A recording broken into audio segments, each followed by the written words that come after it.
Hi అండి, ఈ వీడియోలో మీకు ఒక బ్యూటిఫుల్ క్రాప్ టాప్ని అయితే చూపించేస్తున్నాను. నేను ఆర్డర్ ఫ్లిప్కార్ట్లో అయితే పెట్టానండి. ఇక్కడ చూడండి, కవర్ ప్యాకింగ్ అయితే ఇలా అయితే ఇచ్చారు. నేనైతే స్మాల్ సైజ్ తీసుకున్నాను. అలాగే స్మాల్ సైజ్ తీసుకున్నా కూడా నడుము దగ్గర అయితే లూజ్ అయింది. మనం ఆల్ట్రేషన్ వర్క్ అయితే మనం చేసేసుకుంటాం కాబట్టి ఏ ప్రాబ్లం అయితే లేదు సైజ్తో. నెక్స్ట్ ఇది ఈ కవర్లోనే ఇచ్చారండి, ఫ్లిప్కార్ట్ కవర్లో అయితే ఇవ్వలేదు. ఇప్పుడు నాతో పాటు మీరు చూసేయండి.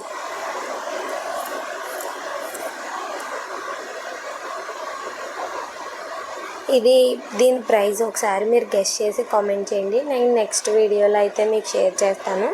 నాకైతే చాలా నచ్చిందండి. చాలా రోజులు బట్టి కార్ట్లో యాడ్ చేసుకున్నాను కానీ తీసుకోలేదు. కానీ ఇప్పుడు నా దగ్గర ఒక రెడ్ కలర్ శారీ అయితే ఉంది. ఆ శారీతో దీన్ని పేరప్ చేసుకుంటే చాలా బాగుంటుంది కదా. అలాగే మనం ఎక్కువ క్రాప్ టాప్స్ వేసుకునే వాళ్ళు కూడా ప్యాంట్ వేసుకుని రెత్త ట్రౌజర్ వేసుకొని ఈ టాప్ని అయితే పేరప్ చేసుకుంటే చాలా బాగుంటుంది. అలాగే దీని కలర్ అయితే బయట అయితే చాలా బాగుందండి. మీకు వీలైతే పక్కనైతే పిక్ యాడ్ చేస్తాను. నేను ఎక్కువ ఫుల్ హ్యాండ్స్ డ్రెస్సెస్ వేసుకోవడం వల్ల నాకు ఇదైతే బాగా నచ్చింది. ఒక శారీ మీద దీన్ని పేరప్ చేసుకుంటే లుక్ అయితే చాలా బాగుంటుంది అండ్ కంఫర్టబుల్గా కూడా ఉంటాం. హ్యాండ్స్తో ఎలాంటి ప్రాబ్లం ఉండదు. ఇది స్ట్రెచబుల్ అయి ఉంటుంది కాబట్టి. అలాగే వీడియో నచ్చితే లైక్ చేయండి, షేర్ చేయండి, కామెంట్ చేయండి, సబ్స్క్రైబ్ చేయడం మర్చిపోకండి. Thank you. అలాగే మీ ఫ్రెండ్స్ అండ్ ఫ్యామిలీ